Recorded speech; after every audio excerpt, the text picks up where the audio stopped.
둘째가 초등학교 1학년 때부터 나는 수학 가르치는 일을 다시 시작했고 카페를 운영하기도 했다. 뭐 조금이라도 젊었을 때 더 벌어야 하는 것도 이유였지만 내가 가만히 있지 못하는 성격 탓이 더 컸다.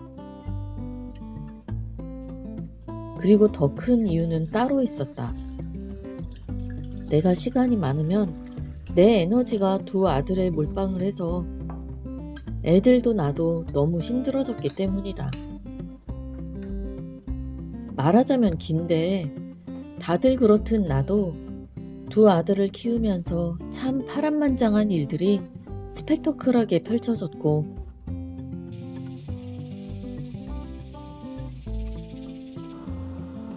그래서 나는 아이들이 초등학교 때 이미 성적에 대한 목표는 다 버렸다.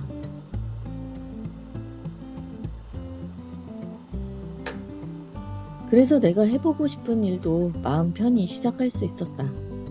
그리고 지금 인생 후반전에는 나이가 들어도 계속 할 수 있는 직업을 찾고 있다. 그래서 유튜브도 해보고 바리스타 강사도 해봤다. 두 아들에게 한창 지출이 많은 시기라서 어차피 벌긴 벌어야 하는데 유튜브로 돈 버는 날을 기다리느니 바리스타 학원 강사를 하는 편이 빨랐다. 뭐 그래도 언젠가 전업 유튜브가 될지 모른다는 야무진 꿈도 꾸고 있고 지금 나와 비슷한 고민을 하고 있는 많은 꼰대분들과 함께 소통하면서 힘이 되고 있다. 그리고 나의 이야기가 예비 꼰대님들에게도 어떤 식으로든 도움이 될 수 있겠다는 생각이 들고 또 시크한 아들들이 언젠가 내 영상을 보게 되면 엄마를 이해할 수 있는 매개체가 될 수도 있을 것 같아서 이 영상들은 나에겐 크게 의미가 있다. 이야기가 딴 데로 샜네? 그래서 어쨌든 유튜브만 할 수는 없어서 바리스타 강사를 해봤는데 근데 그냥 아르바이트를 하는 것과 페이는 별 차이가 없고 수입은 일정치가 않아서 그냥 카페 알바를 하는 편이 나을 것 같았다. 그리고 카페에서 알바를 하다 보니 차라리 그냥 다시 수학학원에서 일하는 편이 나을 것 같았다. 결국 나는 원래 하던 일을 다시 하고 있다. 쿠쿠가 맛있는 백미 구워력밥을 완성하였습니다. 밥을 잘 저어주세요. 기억력은 뭐 예전만 못하겠지만 오랫동안 수학을 가르쳐봤던 경험이 있어서 나이가 들수록 학생들 성향과 눈높이에 맞춰 설명하는 센스는 더 강력해졌다. 초보 시절에 수업했던 학생들을 생각하면 많이 미안한 생각마저 든다. 예전엔 알바를 할 때 돈을 벌려고 시간을 때웠었는데 지금은 뭐 내가 하고 싶은 일이 아니라 해도 의미 없이 시간을 보내는 것이 싫다. 아니 용납이 안 된다. 내가 얼마나 살았나를 꼽던 어릴 때와는 다르게 앞으로 살아갈 날이 얼마인지를 꼽게 되는 인생 후반전이 되니 매 순간이 더 소중하고 어떤 방식으로든 의미 있는 시간이고 싶다. 그래서 뭐 꼭 내가 하고 싶은 일은 아니라 해도 기왕 시간을 보내는 김에 최선을 다하고 싶어지는 것 같다. 아직은 수학 가르치는 일을 할 만하지만 언제까지 이 일을 할 수 있을지 장담할 수는 없다.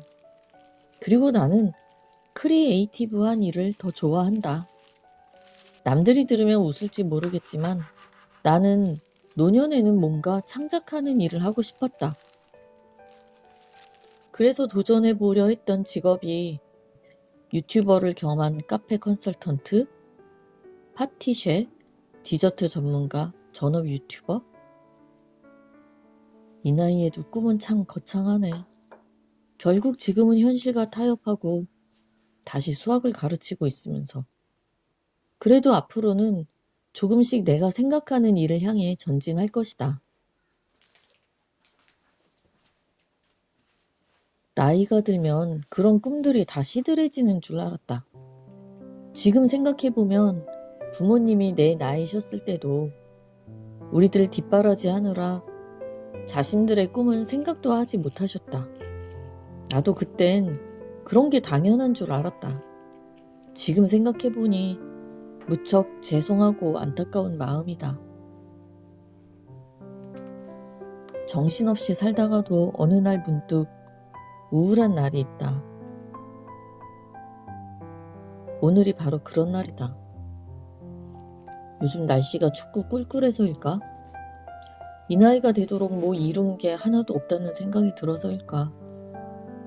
나이 들어도 누구에게 의지하지 않고 나름의 방식으로 의미 있고 멋있게 살고 싶은데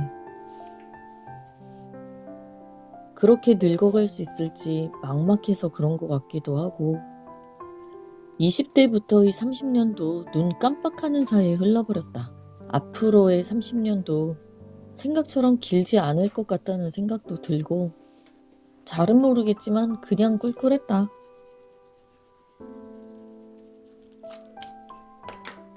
퇴근하고 집에 오니 큰아이가 학교 기숙사에 가고 없다. 감기 걸린 게 생각이 나서 전화를 했다. 몸은 괜찮은지 그냥 의뢰 나누는 별뜻 없는 대화를 나누었다. 자식들을 생각하면 살아갈 이유를 알겠다. 자식 목소리를 들으면 힘이 난다. 뭐 이런 말을 하는 부모님들 말을 들으면 에이, 남들이 그런다고 하니까 그냥 다 따라하는 소리로 들렸다.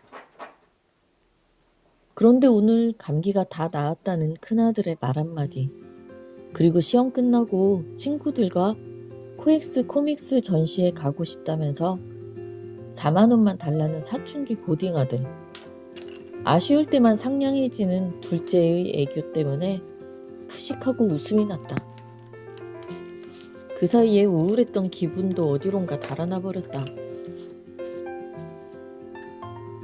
자식 때문에 힘이 나고 웃음이 난다는 말이 그냥 하는 말이 아니었네.